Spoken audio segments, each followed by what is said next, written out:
ओम शांति। 8 अगस्त 2020 की मुरली है। बाबा ने कहा, मीठे बच्चे, जैसे बाप गाइड हैं ऐसे गाइड बन सबको घर का रास्ता बताना है, अंधों की लाठी बनना है। प्रश्न है, इस बने बनाए अनादि ड्रामा का राज कौन सा है जो तुम बच्चे ही जानते हो? उत्तर है, ये बना बनाया अनादि ड्रामा है। इसमें न तो कोई एक्टर ऐड हो सकता है न कोई कम हो सकता है। मोक्ष किसी को भी नहीं मिलती है। कोई कहे कि हम इस आवागमन के चक्र में आए ही नहीं। बाबा कहते, हाँ कुछ समय के लिए, लेकिन पाठ से कोई बिल्कुल छूट नहीं सकते। ये ड्रामा का राज तुम बच्चे ही जानते हो। ओम शांति। मीठे मीठे बच्चे ये जानते हैं कि भोलानाथ किसको कहा जाता है। तुम संगम युगी बच्चे ही जान सकते हो। कलयुगी मनुष्य रिंचक भी नहीं जानते। ज्ञान का सागर एक बाप वही सृष्टि के आदि मध्य अंत का ज्ञान समझाते हैं, अपनी पहचान देते हैं। तुम बच्चे भी समझते हो, आगे कुछ नहीं जानते थे। बाप कहते हैं, मैं ही आकर भारत को स्वर्ग बनाता हूँ, बेहद का वर्षा देता हूँ। जो कुछ अभी ले रहे हो, जानते हैं हम बेहद के बाप से बेहद का सुख का वर्षा ले रहे हैं। ये बना बनाया ड्रामा है। एक भी एक्टर न ऐड हो सकता न कम हो सकता है। सभी को अपना अपना पार्ट मिला हुआ है। मोक्ष को पा नहीं सकते। जो जो जिस धर्म का है, फिर उस धर्म में जाने वाले बौद्ध व क्रिश्चियन आदि इच्छा करे हम स्वर्ग में जाएं, परंतु जा नहीं सकते। जब उनका धर्म स्थापक आता है तभी उनका पाठ है। ये तुम बच्चों की बुद्धि में है। सारी दुनिया के मनुष्य मात्र इस समय नास्तिक है, अर्थात बेहद के बाप को न जानने वाले हैं। मनुष्य ही जानेंगे ना। ये नाटकशाला मनुष्य की है। हर एक आत्मा निर्वाण धाम में से आती है पाठ बजाने, फिर पुरुषार्थ करती है निर्वाण धाम में जाने के लिए। कहते हैं बुद्ध निर्वाण धाम गया। अब बुद्ध का शरीर तो नहीं गया, आत्मा गई, परंतु बाप समझाते ही जाता कोई भी नहीं है। नाटक से निकल नहीं सकते हैं, मोक्ष पा नहीं सकते। बना बनाया ड्रामा है ना। कोई मनुष्य समझते हैं मोक्ष मिलता है इसलिए पुरुषार्थ करते रहते हैं। जैसे जैनी लोग पुरुषार्थ करते रहते हैं, उनकी अपनी रस्म रिवाज है, उनका अपना गुरु है जिसको मानते हैं। बाकी मोक्ष किसी को भी मिलता नहीं है। तुम तो जानते हो हम पाठधारी है। इस ड्रामा में हम कब आए फिर कैसे जाएंगे ये किसी को भी पता नहीं है। जानवर तो नहीं जानेंगे ना, मनुष्य ही कहते हैं हम एक्टर्स पाठधारी है। यह कर्म क्षेत्र है जहाँ आत्माएं रहती है, उनको कर्म क्षेत्र नहीं कहा जाता। वो तो निराकारी दुनिया है, उसमें कोई खेल पाल नहीं है, एक्ट नहीं है। निराकारी दुनिया से साकारी दुनिया में आते हैं पाठ बजाने, जो फिर रिपीट होता रहता है। प्रलय कभी होती ही नहीं। शास्त्रों में दिखाते महाभारत लड़ाई में यादव और कौरव मर गए, बाकी 5 पांडव बचे। ये भी पहाड़ों पर गल मरे, बाकी कुछ रहा नहीं। इससे समझते हैं प्रलय हो गई। ये सब बातें बेट बनाई है। फिर दिखाते हैं समुद्र में पीपल के पत्ते पर एक बच्चा अंगूठा चूसता आया। अब इनसे फिर दुनिया कैसे पैदा होगी? मनुष्य तो कुछ सुनते हैं, वो सत सत करते रहते हैं। अभी तुम बच्चे जानते हो कि शास्त्रों में भी क्या लिख दिया है। ये सभी भक्ति मार्ग के शास्त्र, भक्तों को फल देने वाला एक भगवान बाप ही है। कोई जीवन मुक्ति में चले जाएंगे। हर एक पाठधारी आत्मा का जब पाठ आएगा तब फिर आएगी। ये ड्रामा का राज सिवाय तुम बच्चों के और कोई नहीं जानते। कहते हैं हम रचता और रचना को नहीं जानते। ड्रामा के एक्टर्स होकर और ड्रामा के आदि मध्य अंत का ड्यूरेशन आदि को न जाने तो बेसमझ कहेंगे ना। समझाने से भी समझते नहीं। 84 लाख समझने के कारण ड्यूरेशन भी लाखों वर्ष दे देते हैं। अभी तुम समझते हो बाबा, हम आपसे कल्प कल्प आकर स्वर की बात सही लेते हैं।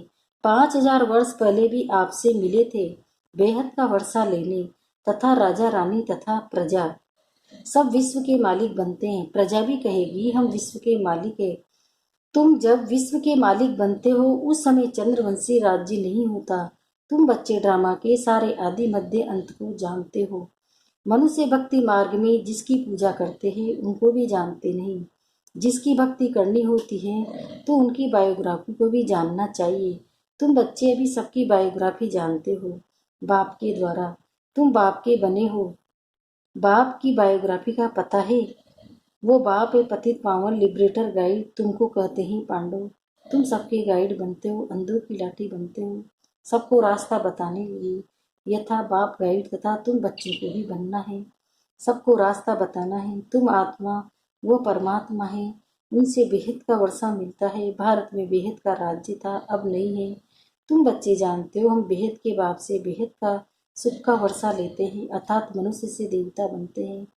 हम ही देवताएं थे, फिर 84 जन्म लेकर शूद्र बने हैं। बाप आकर शुद्ध से ब्राह्मण बनाते हैं। यज्ञ में ब्राह्मण जरूर चाहिए, ये ही ज्ञान यज्ञ। भारत में यज्ञ बहुत रचते हैं, इसमें खास आर्य समाज है, बहुत यज्ञ रचते हैं। अब यह तो है रुद्र ज्ञान यज्ञ, जिसमें सारी दुनिया, पुरानी दुनिया स्वा होनी है। अब मनुष्य से काम लेना पड़ता है। कलयुग में तो बहुत मनुष्य हैं, इतनी सारी पुरानी दुनिया खलास हो जाएगी, कोई भी चीज़ काम में नहीं आनी है। सतयुग में तो फिर सब कुछ नया होगा। यहाँ तो कितना गंध है, मनुष्य कैसे गंदे रहते हैं। धनवान बड़े अच्छे महलों में रहते हैं, गरीब तो बेचारे गंद में झोपड़ियों में पड़े हैं। अब इन झोपड़ियों को डिस्ट्रॉय करते रहते हैं, उनको दूसरी जगह ले वह जमीन फिर बेचते रहते हैं। नहीं उठते हैं तो जबरदस्ती उठाते हैं। गरीब दुखी बहुत है, जो सुखी है वह भी स्थायी सुखी नहीं। अगर सुख होता तो क्यों कहते कि ये काग विष्ठा समान सुख है। शिव भगवान वाच, हम इन माताओं के द्वारा स्वर्ग के द्वार खोल रहे हैं। माताओं पर कलश रखा है, वो फिर तुमको सबको ज्ञान अमृत पिलाती है, परंतु हमारा है प्रवृत्ति मार्ग। तुम हो सच्चे सच्चे ब्राह्मण, तो सबको ज्ञान चिता पर बिठाते हो। अभी तुम बनते हो देवी संप्रदाय, आसुरी संप्रदाय अर्थात रावण राज्य। गांधी भी कहते थे राम राज्य हो, बुलाते हैं हे पतित पावन आओ, परंतु अपने को पति समझते थोड़े ही है। बाप बच्चों को सुझाव करते हैं, तुम घोर अंधियारे से सोचने में आए हो। मनुष्य तो समझते हैं गंगा स्नान करने से पावन बन जाएंगे, ऐसे ही गंगा में हरिद्वार का सारा किचड़ा पड़ता है। कहाँ फिर वो किचड़ा सारा खेती में ले जाते हैं। सतयुग में ऐसे काम होते नहीं, वहाँ तो अनाज ढेर के ढेर होता है, पैसा थोड़े ही खर्च करना पड़ता है। बाबा अनुभव है ना, पहले कितना अनाज सस्ता था। सतयुग में बहुत थोड़े मनुष्य से हर चीज़ सस्ती रहती है। तो बाप कहते हैं मीठे बच्चे, अभी तुमको पति से पावन बनना है। युक्ति बहुत सहज बताते हैं, अपने को आत्मा समझ बाप को याद करो। आत्मा में ही खाद पड़ने से मूलम में ही की बन गई है। जो पारस बुद्धि थी वही पत्थर बुद्धि बने हैं। तुम बच्चे भी बाप के पास पत्थर नाथ से पारसनाथ बनने आए हो। बेहद का बाप तुमको विश्व का मालिक बनाते हैं।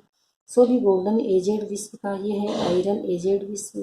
बाप बेट बच्चों को पारसपुरी का मालिक बनाते हैं।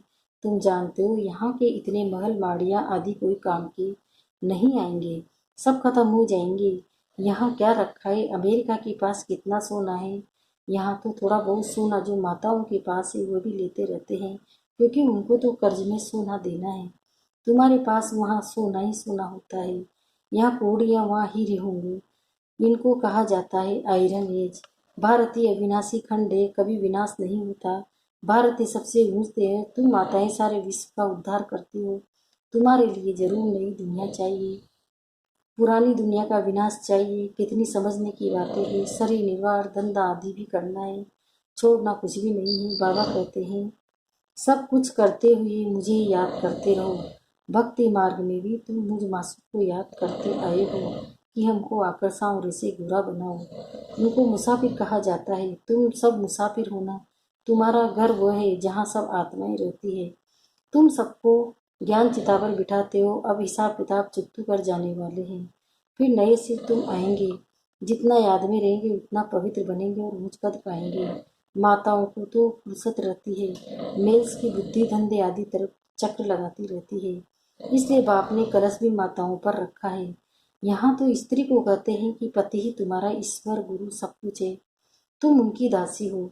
अभी फिर बाप तुम माताओं को कितना ऊंच बनाते हैं, तुम नारियां ही भारत का उद्धार करती हो। कोई कोई बाबा से पूछते आवागमन से छूट सकते हैं, बाबा कहते हैं हाँ कुछ समय के लिए। तुम बच्चे तो ऑलराउंडर आदि से अंत तक पाठ बजाते हो। दूसरे जो है वो मुक्तिधाम में रहते हैं, उनका पार्ट ही थोड़ा है, वह स्वर्ग में तो जाने वाले हैं नहीं। आवागमन से मोक्ष उनको कहेंगे जो पिछाड़ी को आए और ये गए। ज्ञान आदि तो सुन न सके, सुनते वही हैं जो शुरू से अंत तक पाठ बजाते हैं।